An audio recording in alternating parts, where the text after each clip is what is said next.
A aula de hoje é sobre literatura, trovadorismo. O que é trovadorismo? É chamado de trovadorismo o primeiro movimento artístico que se deu na poesia europeia, sobretudo a partir do século XI e XII, composto por cantigas líricas e satíricas, escritas pelos trovadores que dão nome ao movimento. Era um híbrido entre a linguagem poética e a música. As cantigas líricas, gente, elas são compostas por cantigas de amor e cantigas de amigo, e as satíricas por cantigas de maldizer e de escárnio.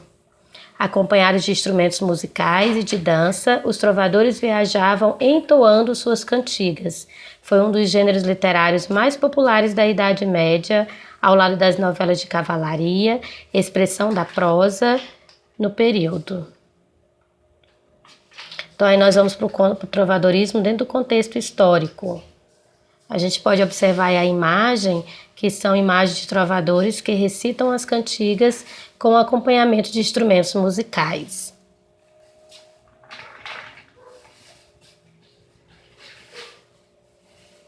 O trovadorismo desenvolveu-se durante o período medieval, principalmente a partir do século XII. À época não existia ainda os estados nacionais. A Europa encontrava-se dividida em feudos, grandes propriedades controladas pelos suceranos. O valor da Idade Média não era fundamentado no dinheiro, mas na posse territorial.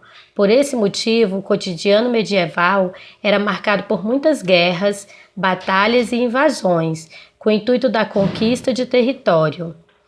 Então, naquela época, o mais importante era a questão de ter terras, de possuir terras. Por isso, existiam muitas guerras, muitas batalhas e invasões, no sentido de realmente ter terras. Quanto mais se tinha terras, mais poder se tinha naquela época. Estabeleceu-se, então, uma relação de sucerania e vassalagem. O que é isso? O sucerano era o senhor do feudo, né? O percussor da nobreza europeia, oferecia proteção a esses vassalos, que em troca produziam os bens de consumo, cultivavam, fiavam, forjavam as armas, ou seja, faziam o serviço, né, para os suceranos, para os feudos.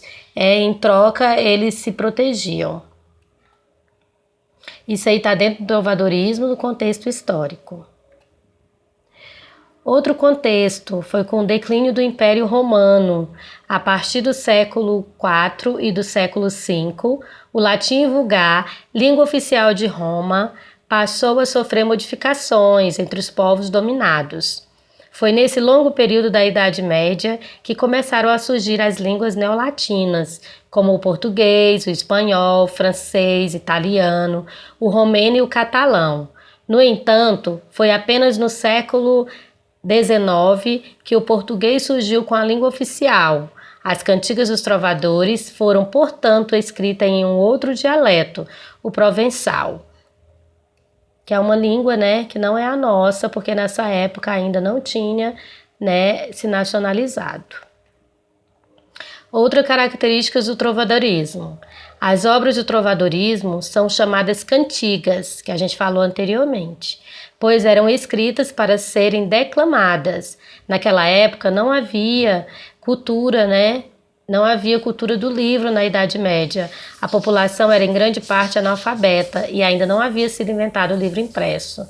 Então, como a maioria era analfabeto, essas cantigas eram entoadas oralmente, né, através da música, que frequentemente era acompanhada de instrumentos musicais, como a lira, a flauta e a viola. Enquanto o compositor de origem era chamado de trovador, o músico era chamado de menestrel. Chamava-se segrel o trovador profissional, né? Aquele cavaleiro que ia de corte em corte, divulgando suas cantigas em troca de dinheiro. Aí a gente pode observar que é um trovador tocando uma lira, instrumento musical que deu nome ao gênero lírico. Outra característica do trovadorismo. Os trovadores escreveram ainda outros dois tipos de cantiga, as de escárnio e as de maldizer, dedicadas à satírica e a ridicularizar. É comum que haja paralelismo nas cantigas. Cada ideia desenvolve-se a cada duas estrofes, ou na verdade, cobras.